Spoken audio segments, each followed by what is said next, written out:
So welcome once again my YouTube channel गांव वाला। तो आज हम जानने वाले हैं दोस्तों बैलेंसिंग केमिकल इक्वेशन।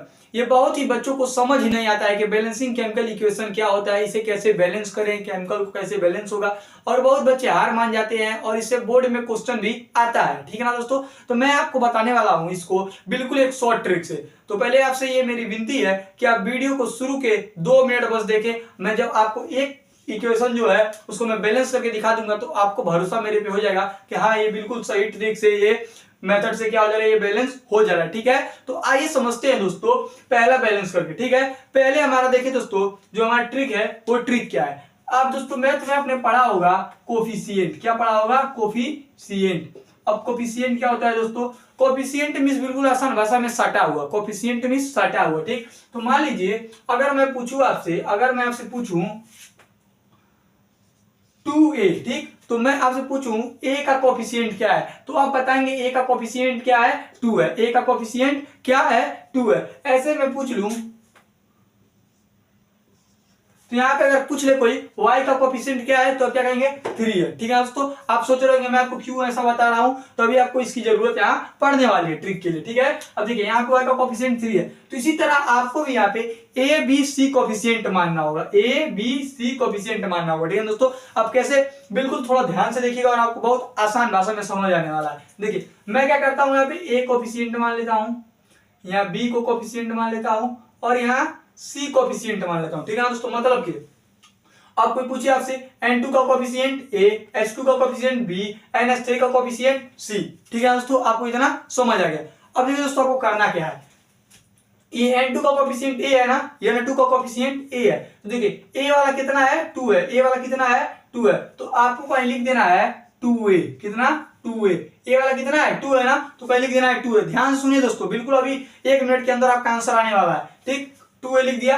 अब देखिए B, ठीक है, अब आप इधर भी आपको ढूंढना है N2, इधर भी आपको ढूंढना है N2, तो क्या आपको यहाँ N दिख रहा है, पर N बिल्कुल अकेला दिख रहा है। N के साथ कुछ दिख रहा है दोस्तों? N तो बिल्कुल अकेला है, N अपनी जिंदगी में अकेला है। ठीक, तो जब N अकेला है तो N किसके साथ है? C का कोफिशिएंट है। ठीक, तो इसका क्या हो जाएगा, बिल्कुल बस 2A के इक्वल टू आप क्या कर देंगे, लिख देंगे C, क्योंकि C के साथ कुछ नहीं है तो कुछ नहीं लिखेंगे, बस C लिख देंगे। इतना हो गया दोस्तों।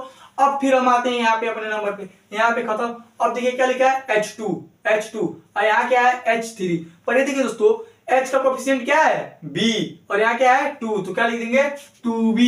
क्या लिख देंगे? 2B और इक्वल टू, अब इधर H है और यहाँ क्या है? 3, पर इसका कोफिशिएंट क्या है? C, तो क्या हो जाएगा? 3C। इतना हो गया। अब ये क्या हुआ, ये जो है हमारा ये बैलेंस हो गया। अब कैसे हो गया, बिल्कुल आइए समझ लेते हैं दोस्तों आसान तरीके से। आपको इनमें से किसी का भी एक जो नंबर है वो 1 रख देना है। क्या रख देना है? 1 रख देना है। तो मैं मान लीजिए दोस्तों मैं रख देता हूं ए का जो ए का नंबर है मैं वो 1 रख देता हूं। ए इक्वल टू 1, किसी भी नंबर का आप रख सकते हैं, मैं ए का रखता हूं। देखिए ए इक्वल टू 1 रखा ना दोस्तों, तो क्या आ जाएगा?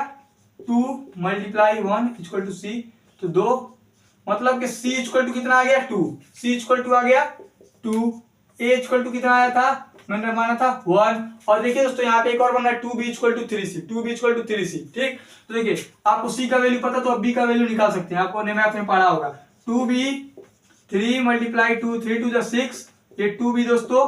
अब ये B इक्वल टू 6/2, ये कटेगा 3, B इक्वल टू क्या जाएगा? 3। अब हम क्या करेंगे, A की जगह उसका वैल्यू, B की जगह C की जगह सारा वैल्यू रख देंगे। A की जगह क्या है हमारा? 1, A की जगह 1, B की जगह क्या मैंने निकाला है? 3, B की जगह 3, और C की जगह मैंने कितना निकाल दिया है? 2। देखिए दोस्तों ये हमारा बैलेंस हो गया, एक N2। ठीक है ना दोस्तों, यहाँ पे देखिए दोस्तों एक N2 है ना, तो एक N2। अब देखिए आगे क्या है हमारा, ये 3H, यहाँ भी 3H, आप देख सकते हैं दोस्तों बिल्कुल आपके सामने है। देखिए यहाँ जो है हमारा, अगर ये हम N2 को करेंगे तो 3 2 हमारा 6 होगा ना, 3 2 6, मतलब जो H है वो 6 है। और यहाँ देखिए यहाँ भी H जो है हमारा वो 6 है, 3 2 6, यहाँ भी 6। देखिए हमारा क्या होगा, ये हमारा बैलेंस हो गया। बिल्कुल आसान भाषा में मैंने आपको समझाया, इसीलिए आप मुझको इतना समय लग गया। ठीक है, आप जल्दी से कर सकते हैं। अगर आप चाहें तो आप इसका कमेंट में बताइएगा इसका क्या होगा, ये बहुत आसान है, इससे आसान ही है। आप इसका कमेंट में बताइएगा। और मैं आपको एक और बड़ा लेके बता सकता हूँ, इसको मैं बता देता हूँ, इतना बड़ा है। देखिए दोस्तों यहाँ पे जो बड़ा दिख रहा है वो छोटा है। ठीक है, आपको बड़ा समझना है नहीं, आप समझिए बिल्कुल हलवा है। फिर आप क्या करिए, ए मानिए, बी मानिए, सी मानिए, डी मानिए, मान लिए, जब आप मान लिए तो समझिए सवाल लग गया, मान लिए तो सवाल लग गया। अब कैसे लग गया आइए समझते हैं दोस्तों। अब देखिए टी आई खोलिए, यहाँ पे टी आई, यहाँ पे टी आई, इसके साथ कौन अंक नहीं, बस टी आई तो इकलौता। तो क्या लिख देंगे आप पहले, A equal to C, A equal to C, इधर कर लिए दोस्तों। अब यहाँ देखिए ए इक्वल टू टी, अब यहाँ देखिए Cl4, Cl4, अब यहाँ देखिए Cl क्या है, कुछ नहीं, तो यहाँ लिखेंगे आप ए की जगह है ना, इसका कोफिशिएंट ए है ना, और Cl4 है, ठीक, तो लिखिए 4a, यहाँ डी में Cl के साथ कुछ नहीं, तो बेचारा कल होता डी। समझ रहे हैं दोस्तों, ये कुछ ये चौथा वाला है, समझने के लिए आपके मैं इस तरह कर दूं, ठीक। अब देखिए, अब यहाँ समझिए ये Cl4, अब देखिए बी वाले में आइए, H2, H अकेला है, बी वाला है, लिखिए 2b इक्वल टू डी, क्या H अकेला, इसका कोफिशिएंट नहीं है, ठीक है ना दोस्तों। अब बचा हमारा O, यहाँ O क्या है, एकलौता O है, यहाँ एकलौता है, तो B, यहाँ O 2, तो क्या लिख देंगे 2c। अब कुछ नहीं करना है, फिर आपको वही काम करना है जो मैंने आपको बताया था, बस आपको वैल्यू पुट करना है। तो अगर मैं यहाँ ए की जगह फिर 1 रखूं, ए की जगह 1 रखूं, तो ए की जगह मैं 1 रख देता हूं, तो d इक्वल टू हमारा कितना आ जाएगा, d इक्वल टू आएगा 4, d इक्वल टू 4। और जब d इक्वल टू 4 आ जा रहा है दोस्तों, तो मैं यहाँ 4 का वैल्यू रख के d, यहाँ पे मैं b का वैल्यू जो है वो 2 निकाल दूंगा। ये आप करके देख सकते हैं, आएगा यही बिल्कुल, इसको आप सोल्व करेंगे तो। और देखिए जब आपको ए का डी का बी का वैल्यू पता चलेगा तो आपको पता करना किसका करना है, सी का, तो अब बी की जगह 2 रख दिए, और जब मैं बी की जगह 2 रखूंगा तो 2c, ये हमारा बनेगा इक्वेशन, सही है ना दोस्तों। 2c को इधर कर दीजिए और 2 को इधर कर दीजिए, ठीक है, और फिर 2 को ही आप उधर भेजिए, ठीक। तो मतलब कि जैसे कि कैसे 2c इक्वल टू 2, ठीक, ऐसे करके आप c इक्वल टू कितना आ जाएगा 1, c इक्वल टू 1, मतलब कि a b c d की हमारी वैल्यू आ गई। अब देखिए a की जगह 1 रखिए, a की जगह 1 रखिए, b की जगह कितना आया 2 रखिए, c की जगह कितना आया दोस्तों, देखिए 1 रखिए, अब d की जगह कितना आया दोस्तों 4 रखिए। अब आइए देखते हैं बैलेंस हुआ, देखिए टी आई, यहाँ देखिए यहाँ टी आई एकदम बैलेंस हो गया, Cl4 एकदम बैलेंस हो गया, 2H 2H